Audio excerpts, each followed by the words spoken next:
Sige po, kukunin ko lang po. Wallet? Uy! May tao ba dyan? Bulag si ma'am? Ano po order ninyo, ma'am? Waiter, isang tapsilog. Samahan mo na ng soft drinks. Repeat order ko lang po, ma'am, ha? Isang tapsilog po ninyo. Si Gary ba yun? Samahan po ng soft drinks. Okay, ma'am. Antayin nyo na lang po yung order ninyo. Bakit niya kinuha yung wallet? Hindi naman kanya yun Kung sinuswerte ka nga naman talaga Uy, Gary! Annalyn! Bakit hawak mo yung wallet ni ma'am? Bulag naman yun si mami. Hindi niya to nakita. Kahit na bulag si ma'am, wag na wag mo kukunin yung wallet. Kasi hindi naman sa'yo yan Di ba, Annalyn, sinabi ko naman sa'yo, nangangailangan ako. Nasa hospital kasi yung magulang ko Kailangan ko ng pera. Gary, masamang gawain pa din yan. Pero Annalyn, pag nanakaw pa rin yan, tulungan mo na lang akong maibalik tong wallet na to. Natatakot ako baka mamaya mapagpintangan niya ako na kinuha ko talaga yung wallet niya. Ang totoo naman, napulot ko lang to O sige, tutulungan kita. Ibabalik natin yung wallet dun sa may-ari. Dahil hindi naman talaga sa'yo yan. Eto. Sige na, ako nang bahala. Complete order na po yan, ma'am. Maraming salamat. Bakit ikaw yung naghatid? Nasaan yung waiter na lalaki? Meron lang pong ginawa dun sa isa pang customer. Maraming salamat ulit. Ma'am, sa inyo po ata itong wallet. Nalaglag po ninyo. Maraming salamat. Sige po, dito na po ako. Teka, nasaan yung mga pera ko dito? At yung ibang cards ko? Magdanakaw ka, Saglit, tatawag ako ng pulis. Ma'am, huwag po kayong tumawag ng pulis. Teka. Bakit po ako? Si Annalyn naman po yung may hawak nun Gary, huwag ka na magsinungaling. Hindi ko kinuha yung pera. Ito po yung bag ko. Ma'am, positive po. Na kay Annalyn po. O, diba? Sinabi ko naman sa inyo na kay Annalyn. Paano po nangyari? Nandiyan po yan. Ots, ibalik mo yung bag kay Annalyn. Gary, ma'am, alam kong ikaw ang kumuha. Anong ako? Hindi po ba bulag kayo? Nagpapanggap lang akong bulag. Nakita ko ang lahat kung paano mo kinuha yung pera sa loob ng wallet ko. Ma'am! Guys, andito na naman si Dela Cruz. Yung sip-sip nating kaklase. Matalino? Kung sa bagay, ang laki-laki nga ng ulo niya De Guzman, Mega Mind! Ano, De La Cruz? Magsuntukan kaya tayo dito? Ano? Dito na ako. Takot ka, De La Cruz! De Guzman, pwede pumasok ka na sa klase nyo? At binubuli mo pa talaga si De La Cruz, ha? Ano, gusto mo ba ulit mag-guidance? Sabihin mo lang. Itigil mo na yan, De Guzman, ha? Hindi ka nakakatuwa. Okay po, ma'am. Mali yung ginagawa mo. Pasok ka sa klase. Pasalamat ka, De La Cruz. Dumating si ma'am. Kung hindi, baka nasa pa kita. Tara na. Ay, saglit. Andyan si De La Cruz. De Guzman! Lumpo ka, De La Cruz. Namumuro ka na, ha? Lumpo! Malaki na nga ulo, malaki na nga mata, lumpo pa! Ano, De La Cruz? De Guzman? Maangas! Tara na! Mamaya ka sa akin sa labas, De La Cruz. To sum up our discussion, anyone? Ma'am! Yes, De Guzman. Time na po! Uwian na po, ma'am! Wala na talaga natitirang konting respeto sa'yo, De Guzman, no? Nagdi-discuss yung teacher nyo dito sa harapan, tapos inoorasan mo ko? Pero nandito pa ako sa harap. Konting respeto, De Guzman. Okay, tomorrow pakitawag yung magulang mo, ha? Kailangan ko sila makausap. Opo, ma'am.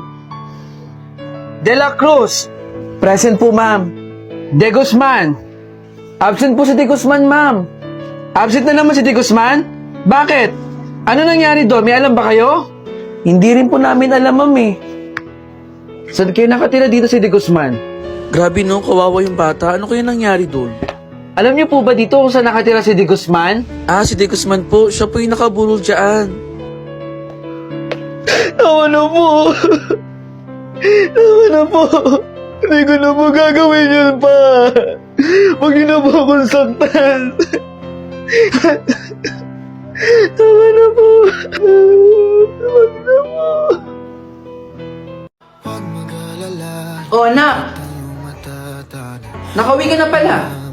Teka, ba't hindi kayo sabay umuwi ni Bunso? Anak, nandiyan ka na pala. Halika muna rito, tulungan mo ako.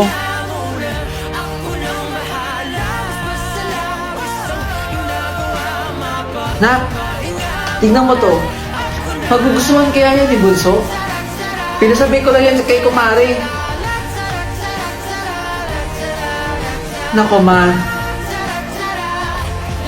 Bakit ganun? Itatanong lang naman ako eh. O anak, sandali lang ah.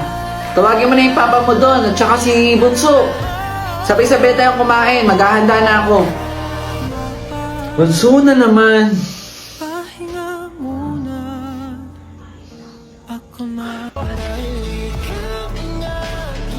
Kuya, sandok mo na si Bunso. Huwag mo siyang kalimutan sandukan. Pinainom mo na ba ng gamot ang nanay mo? Anong gamot? Pa, napainom ko na yung kanina eh.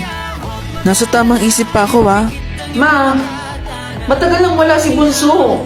Anong wala si Bunso? Andito naman kami ni Papa tsaka ako eh. Tutulungan ka namin. Kumain muna tayo. Pa, pagkatapos ito pa, iinumin ulit ng gamot si Mama. Anong pinagsasabi niyo mag-ama kayo? Ayan si Bunso. Kasama natin kumain. Ma, hindi kami mag-asawa na tulungan ka. Nasa katinuan ako. Sana naman matulungan mo din yung sarili mo. Hindi ka namin pababayaan. Nandito lang kami ni Papa. Buhay na buhay si Bunso.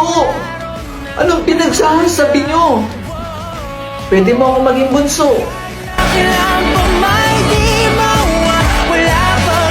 Ma, alis lang po saglit. Teka. Saka pupunta bunso? Kuya, baka nakakalimutan mo. Damit ko yung suot mo. Pairam lang po saglit. Hindi ko naman po aangkinin eh. Nagpaalam ka ba? Hindi. Kasi alam kong magagalit ka eh. Yun naman pala eh. Hindi ka nagpaalam. Ano yung na-expect mo sa akin, matutuwa? Pero, saglit lang talaga kuya, may bibilin lang ako sa labas. Last na yun ha. Last mo nang pwedeng suotin ng mga damit ko. Bumili ka ng sarili mo. Sige kuya, ibabalik ko rin naman po ito eh. Di pa nagpaalam. Ma, tignan mo tong sapatos na binili ko. Oh, mabuti naman at dumating ka na. Kuya? Doon bunso. May hugasan doon. Pwede pakihugas muna saglit? Aalis kasi si kuya eh. Asa ba si mama? Si mama umalis ang saglit. May pinuntahan. Kaya kung pwede lang, nakikiusap ako, hugasan mo muna yung plato doon. O sige. Ako nang bahala doon sa hugasan. Sige, ayusin ko muna yung bag ko. Nasaan na ba yun? Nandito lang yun eh. Nasaan na yung wallet ko? Naku, pambili ko yun eh. Ano ba yan? Si Bunso. Teka nga. Wow! Ang ganda ng sapatos ko. Bunso, umaming ka nga. Kuya, kinuha mo ba yung wallet ko dito sa bag ko? Wala po akong kinukuhang wallet sa bag ninyo. Hindi ko nga po alam kung saan nakalagay yung bag ninyo eh. Paano ka nakabili ng mga damit mo? Ng mga gamit mo? Kuya, iniipon ko po yung mga natitira sa baon ko. Baon? Di ba nga sa'yo na lang galing, nauubos ang baon mo. Walang natitira sa'yo. Paano ka nakabili ng bagong gamit? Hindi ko po alam yung sinasabi ninyo. Wala naman po talaga akong kinukuha sa bag ninyo eh. oras lang na malaman ko na kinuha mo yung wallet ko dito sa bag ko, mananagot ka sa akin, bunso. Tandaan mo tong sinabi ko. Dami-dami pwedeng hingian. Kinuha pa yung wallet ko. Ayaw pa kasi umamin ni bunso eh. Siya naman talaga yung kumuha eh. Teka, bakit napunta dyan yung wallet ko? Kumpleto naman yung pera. Nasaan na ba yung earphone ko? Dami kasing gamit dito eh. Wait nga lang. Eto. Buti na lang nakita ko.